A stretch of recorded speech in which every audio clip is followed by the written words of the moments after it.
Hi students, welcome to this class. In today's topic, we're going to discuss about a very important subject that is called economics. In your Tripura Civil Service examination, in the paper 4, section A, we can describe basic 5 phenomenon of economics. Okay, first that is called basic feature of Indian economy, national income, agriculture, industry and service sector. After that, unemployment, poverty, inflation. Okay. So now, first of all, we have to know what is the type of Indian economy. Indian economy is the amalgamation of capitalist and socialist economy. That is called mixed economy. Fine. So now, Indian economy is a mixed economy divided into 3 basic sectors. One is called primary sector, secondary sector, tertiary sector. In the primary sector, the whole economy is dependent, that is agriculture sector.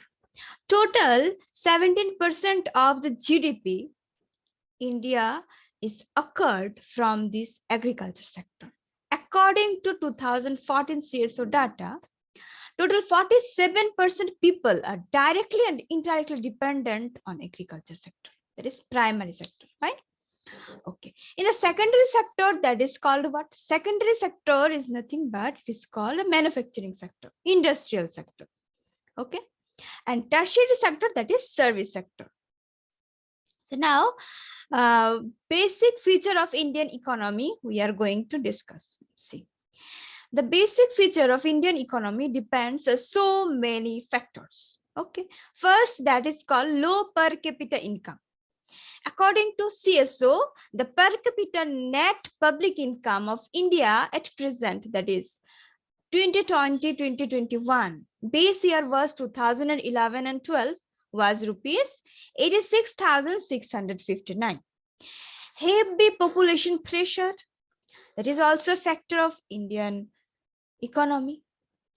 Prevalence of chronic unemployment and underemployment, high growth of population, the endless loop of poverty. Fine. Okay. So next, we have to find nature of Indian economy, and we have calculate nature of Indian economy that depends on some factors. Okay. One of the factors is just like national income. How can we calculate national income? And what is the meaning of national income? National income is nothing but national income of any country means the complete value of goods and products or goods and services by any country during its financial year. That is called national income, right? Next, friends, national income, how we can calculate? We can calculate national income basic factors. That is called GDP, GNP, NNP, NI, PI, DI, PCI, which explain the facts of economic activities. Okay. So now, friends, what is the meaning of GDP? Okay. GDP is nothing but GDP is just like value or final value, not just value, it is called final value. Final value of all goods and services produced by within a domestic territory of any country in one financial year. That is called GDP. Fine. So we can calculate by so many way our GDP, gross domestic product. One of the most important factor we can calculate, that is called C plus I plus J X minus M. Okay. The C defines consumption, I defines investment, G defines government expenditure, and X minus M, this defines the export minus import. So students, export minus import, this depends the whole GDP in a country, because whenever C is higher, GDP also higher. I, that is investment, will higher, then GDP also high. When government expenditure will high, then GDP also high. So government expenditure, investment, consumption, these three terms is similarly fixed. Okay. But X minus M is depends. How? See, when X greater than M, the whole sum will be in positive. So GDP should increase. When X less than M, this X minus M term should be negative. So GDP should be negative. That's why we should emphasize in our export, not import. Make sure our GDP should increases. Okay. Next, GNP. See, GNP is nothing but GDP plus net factor income from abroad. Means in market value of final goods and services produced in a year by the resident of the country within the domestic territory as well as abroad. That is called GNP, gross national product. Fine. So now, whenever we calculate gross national product, it should come with GDP plus NFAI, means net factor income from the abroad. When GDP we can calculate by C plus I plus G, X minus M plus NFI. Okay. Now we go through agriculture sector, industrial sector, and service sector. In India is the pioneer of agricultural economy or agroeconomy in the world. Just like data shows or facts shows this way, India is the biggest exporter of cotton in the world. India is the largest producer of ginger, potatoes, onion, brinjal amongst the vegetables. Right? Sikkim is the first state in the world that claimed 100% organic farming. India ranks second in the world agriculture production. India's world rank in the services and industry sector 9th and 5th respectively. Indian agricultural production has increased from 87 USD billion to 459 USD billion in the past 15 years. Globally, India ranks 9th in the agriculture export. Okay. So now, agricultural sector had improved from the era of 1818 to 1851. That is called the phase 1 of Indian agriculture economy. That is called abortive phase. Okay. In the year of 1818, textile mill first established. Okay. In the year of 1827, in Kolkata, iron steel smelting was established. Okay. Now, in the year of 1854 to 1907, it is called the phase 2 of Indian agriculture, that is incipient phase. Okay. In this year, the phase which can we calculate the year, the era of Indian agriculture. Because in 1854, first cotton textile mill was established at Mumbai. Okay. Next, phase 3 comes. In the phase 3, that is called also premature phase. Premature phase means the era is 1907 to 1955. This was the premature phase where industrialization based on the iron, steel, and industry. Okay. 1907, the first iron steel was introduced by Jamshedji Tata. Okay. Tisco at Kulti was also established.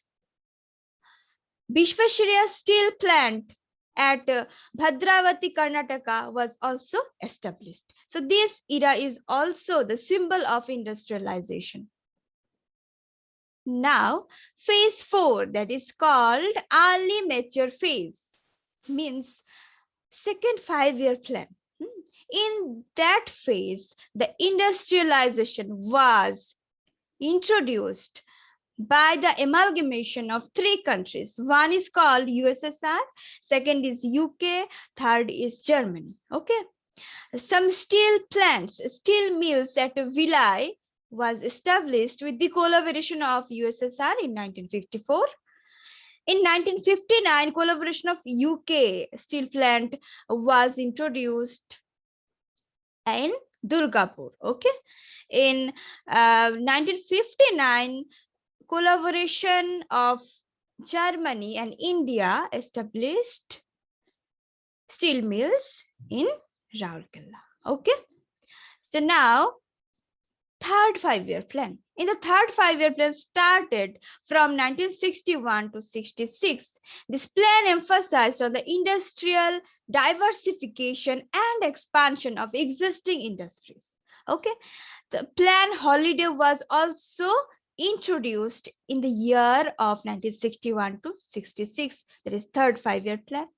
Prevailing crisis in agriculture and serious food shortage necessitated emphasis on the agriculture during the annual plans. In the fourth five-year plan, that is 1969 to 1974, Indian economy started recovering from recession. So students, what is the meaning of recession? If we take negative GDP simultaneously in the 2 quarters respectively, then it is called recession. Okay. So now we go through fifth five-year plan. In the fifth five-year plan that starts from the 1974 to 79. Growth is also important for our prelims perspective. During fifth five-year plan, there was emphasis on rapid growth of core sector and industries. Okay.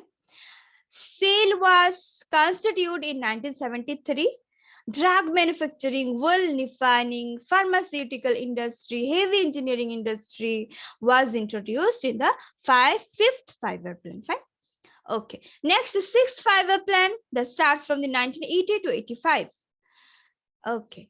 So 1980 to 85, the liberalization was initiated. Okay. Liberalization was initiated to encourage or to emphasize the foreign direct investment in India. In the eighth five-year plan, that is 1990 to 1997, okay, 1991 was the watershed in the history industrial development in India. Okay, new industrial policy was introduced by the model of Rao Manmohan model. Okay. Some of the major feature of this new industrial policy was removal of entry barriers of trade, rationalization of approach towards monopolistic and restrictive practices. What is the meaning of monopolitics? Monopolist. Okay. Monopoly means just like go ahead in our past, East India Company once at a time was taken monopoly the whole Indian market. Okay.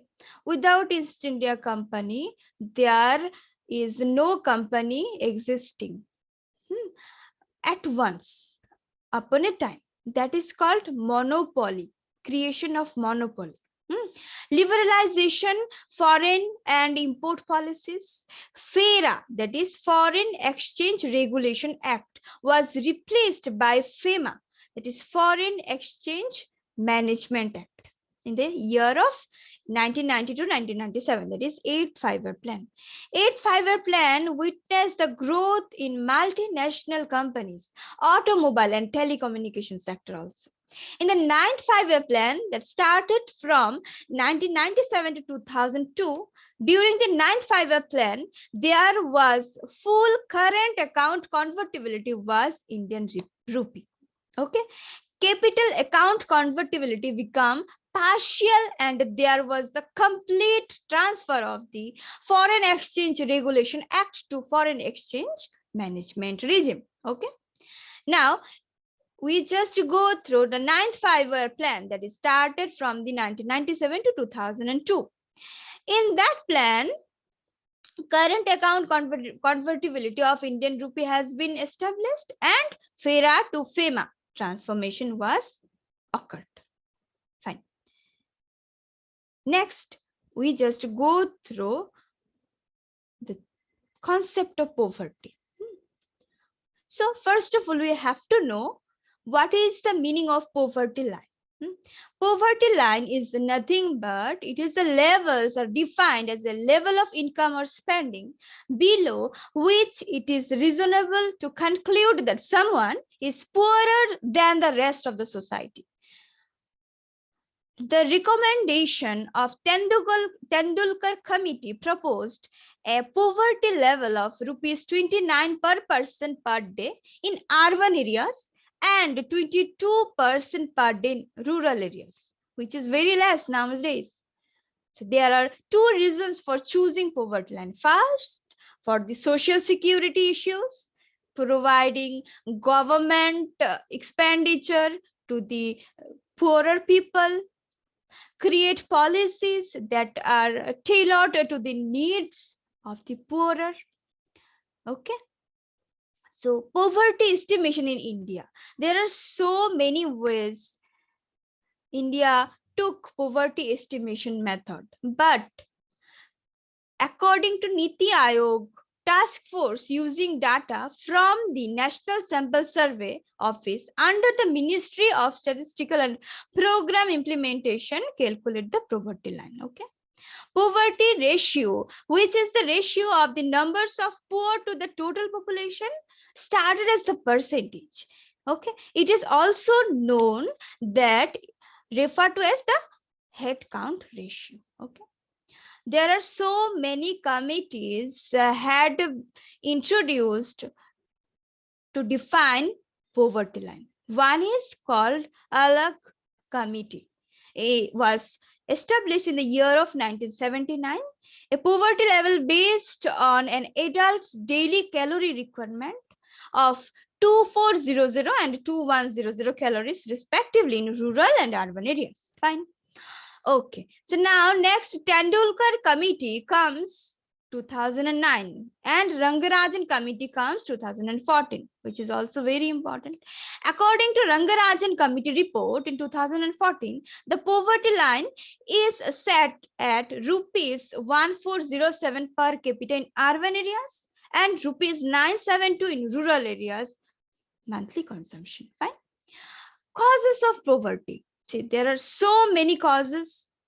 First is population explosion, lack of education, low agricultural productivity, low technical growth, lack of efficient knowledge, efficient resources, economic progress in slow pace, price rise or inflation, unemployment, underemployment, lack of capital and entrepreneurship, social issues, colonial exploitation, climate factors. Okay. India had taken some poverty alleviation programs, just like integrated rural development programs, Jawahar Rozgar Yojana, rural housing, food for work program, National Old Age Pension Scheme, Annapurna Yojana, Ajivika Yojana, Manrega, that is Mahatma Gandhi National Rural Employment Guarantee Act, Sampurna Gramin Rozgar Yojana, National Urban Livelihood Mission, Pradhan Mantri Kaushal Vikas Yojana, Pradhan Mantri Jan Dhan Yojana, just like this way. Okay. Now, students, we move forward with unemployment. It is a burning issue in today's. What is the meaning of unemployment? Unemployment is nothing but that's a situation when a person actively searches for a job and unable to find any kind of work. Unemployment indicates the health of the economy. The unemployment rate is the most frequent measures of Indian economy. The unemployment rate is divided by the working population or people working under labor force. So rate should be unemployment or unemployment workers divided by total labor force into 100. National Sample Survey Organization defines employment and unemployment on the following activities. Okay, daily status approach, weekly status approach, usual status approach. Daily status approach means unemployment status of a person under this approach is measured for each day in a reference week. Okay.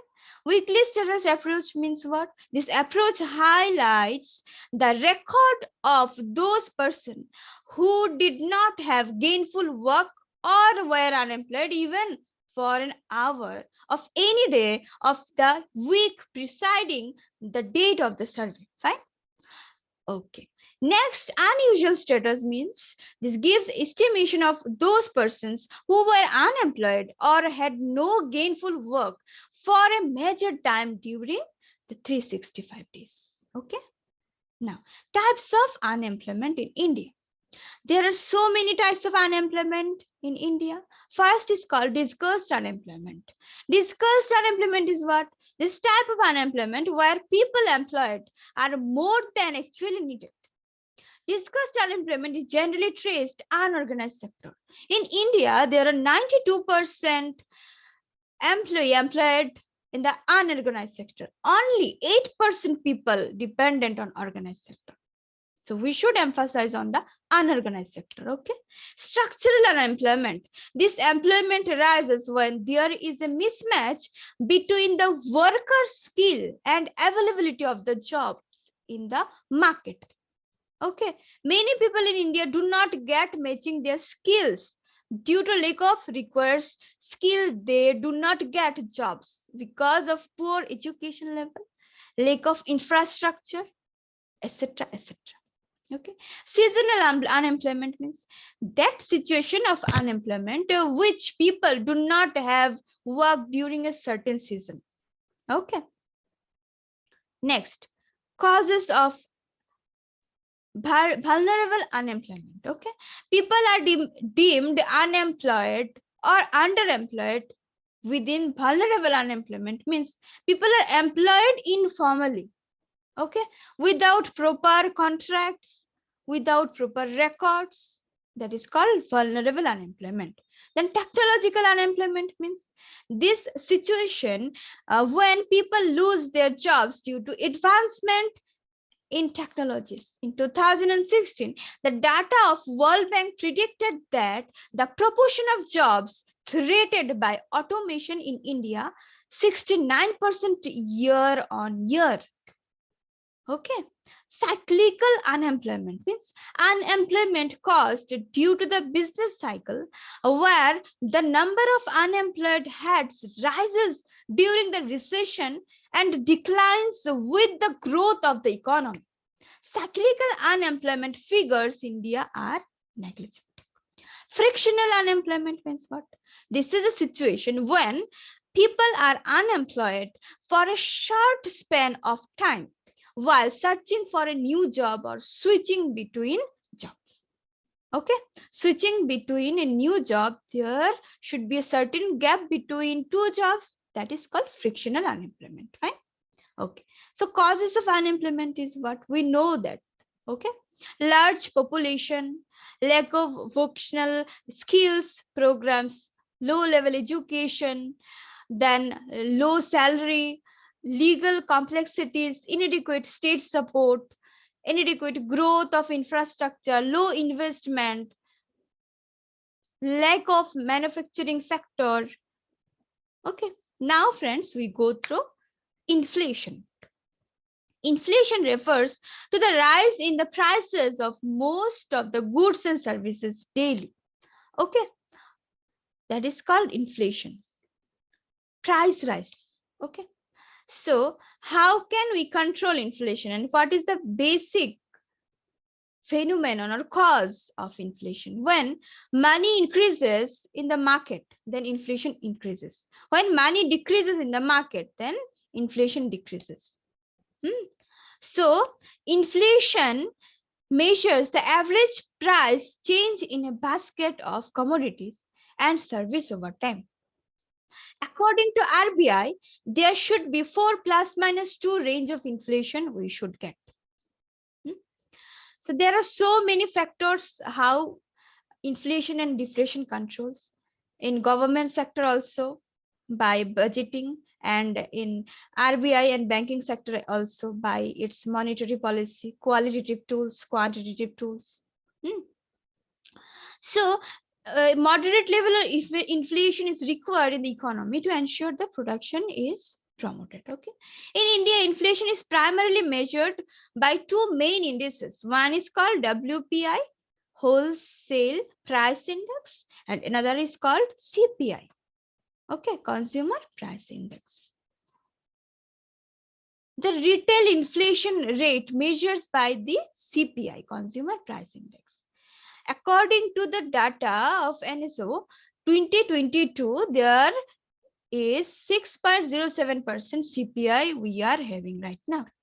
A Reuters poll of 36 economists had forecast that the reading had likely slipped to 5.93% in February on annual basis. Okay.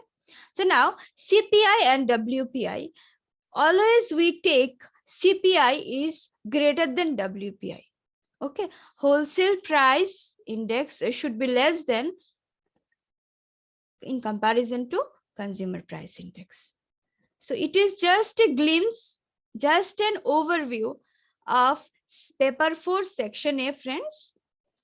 There are a lot of more we need to study to crack mains examination as well as prelims, and economics is very beautiful and vast subject. You just go through it, and if you need more and more videos, more and more lectures, please comment in the comment box. Having a great day. Stay safe, stay blessed. Thank you so much.